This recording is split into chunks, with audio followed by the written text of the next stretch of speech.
So we are going to start with the types of questions which we may expect from the examination.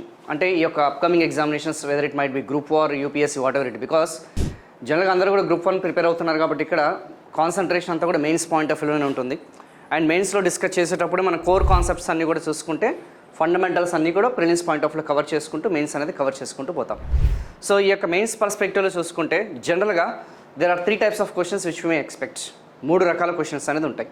Like level 1 questions, level 2 questions and level 3 questions. ఈ level 1, level 2, level 3 questions అనేది is it what we called మనకి prelims point of వ్యూనా mains point of వ్యూనా? Mains point of వ్యూలో. Like ఇప్పుడు coaching centres అన్ని which they claim అన్నీ కూడా చూసుకుంటే లెవెల్ 1 క్వశ్చన్సే.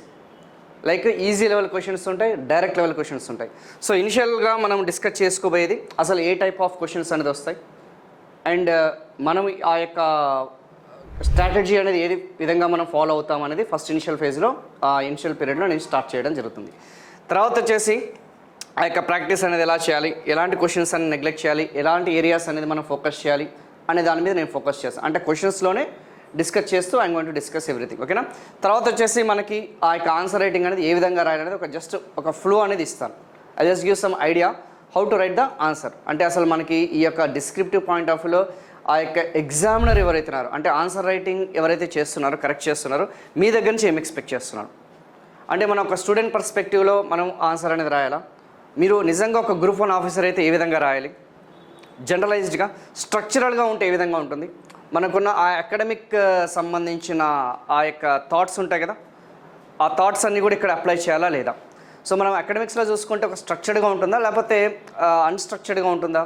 అన్స్ట్రక్చర్డ్గా ఉంటుంది. అంటే ఇక్కడ ఇంట్రడక్షన్ అని చెప్పేసి, మెయిన్ బాడీ అని చెప్పేసి, కంక్లూషన్స్ అని చెప్పేసి, కొన్ని డెరివేటివ్ వర్డ్స్, టేల్ వర్డ్స్ ఉంటాయి మనకి. డిస్కస్ అంటాడు, ఎక్స్ప్లెయిన్ అంటాడు, క్రిటికలీ అనలైజ్ అంటాడు, హౌ డూ యూ నో అని చెప్పేసి అంటుంటాడు, డిస్కస్ అంటాడు, ఎవల్యూట్ అంటాడు. ఇలాంటి కొన్ని డెరివేటివ్ వర్డ్స్ ఉన్నాయి.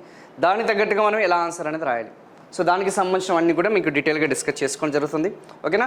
ఆ క్వశ్చన్ అనేది సీక్వెన్స్ అనేది ఎలా ఉండాలి, ఇన్స్ట్రక్షన్స్ అనేది ఏ విధంగా ఇవ్వాలి, కొటేషన్స్ అనేది ఇవ్వాలా వద్దా, బుల్లెట్ పాయింట్స్ అనేది ఏ విధంగా ఉండాలి, సింగిల్ డైమెన్షనల్గా ఆన్సర్ చేయాలా, మల్టీ డైమెన్షనల్గా ఆన్సర్ చేయాలా.